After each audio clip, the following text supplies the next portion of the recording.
realized the happy marriage between postmodernism and scientific naturalism. And the dude's name, if I'm not mistaken, is Aristotle. Aristotle wrote a treatise back in the day about science and stuff like that. And he, in his book, he talked about, in one chapter, he talked about the physical laws of the universe.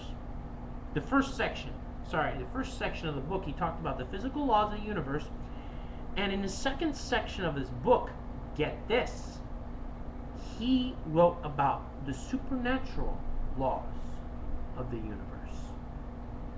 Therefore, Aristotle must have believed that life was more than a reasonable, just a bunch of reasonable responses and an up in the air, fly by night kind of existence.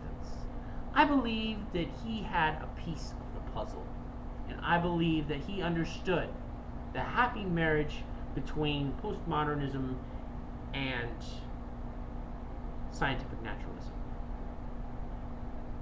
Would you agree?